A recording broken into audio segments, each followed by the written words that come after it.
यह कहानी एक लड़की की है जिसका नाम स्वाति था। वह कई सालों बाद अपने ननिहाल जा रही थी। शहर की भागदौड़ और उबाऊ जीवन से उबकर उसने सोचा कि कुछ समय के लिए गांव में शांति और ताजगी का अनुभव किया जाए। ट्रेन में चढ़ते हुए स्वाति का मन खुशी से भरा हुआ था, लेकिन उसकी यात्रा एक अजीब मोड़ लेने वाली थी। स्वाति अपने इर्द गिर्द के दृश्य देख रही थी, खिड़की से बाहर की हरी भरी फसलों को निहार रही थी, जब अचानक उसकी नजर एक पुरानी गुड़िया पर पड़ी जो ट्रेन के एक कोने में रखी हुई थी। वह गुड़िया बड़ी विचित्र थी, पुरानी, धूल से सनी हुई, और उसकी आंखें जैसे किसी अदृश्य शक्ति से चमक रही हों। स्वाति के दिल में एक अनहोनी का एहसास हुआ, लेकिन जिज्ञासा ने उसे उस गुड़िया के पास खींच लिया। गुड़िया को उठाते ही स्वाति को एक ठंडी हवा का झोंका महसूस हुआ। उसने गुड़िया की आंखों को ध्यान से देखा और अचानक उसे यह महसूस हुआ कि गुड़िया जैसे उसके साथ बात कर रही हो, बिना एक शब्द बोले। वह गुड़िया खुद को अब एक सामान्य खिलौना नहीं, बल्कि किसी गहरे रहस्य से जुड़ी हुई महसूस होने लगी।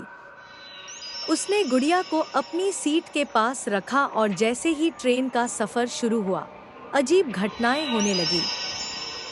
पहली बार उसे लगा जैसे किसी ने उसकी पीठ पर हाथ रखा हो, और जब उसने पीछे मुड़कर देखा तो वहां कोई नहीं था। उसकी आत्मा में डर समा गया, लेकिन वह चुपचाप बैठी रही। कुछ समय बाद ट्रेन के दरवाजे से एक डरावनी आवाज सुनाई दी और स्वाति का दिल तेजी से धड़कने लगा।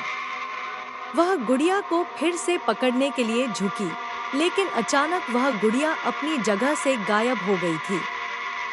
स्वाति घबराकर सीट से उठ खड़ी हुई और पूरे कोच में उसकी खोज शुरू कर दी, लेकिन गुड़िया कहीं भी नहीं थी। तभी उसने देखा कि एक बूढ़ी महिला, जो ट्रेन के पिछले हिस्से में बैठी थी, उसे घूर रही थी। महिला की आंखों में एक अजीब सी चमक थी। स्वाति को याद आया कि यह वही महिला थी जिसे उसने पहले कभी नहीं देखा था, और अब वह उसके पास आकर बोली, वो गुड़िया तुम्हारे साथ चली गई है, लेकिन उसका असली चेहरा अभी दिखेगा।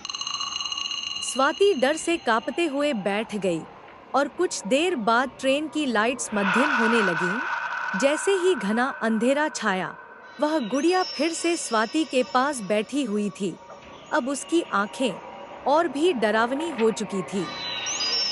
वह महिला फिर से बोली, वो गुड़िया किसी और का इंतजार कर रही थी।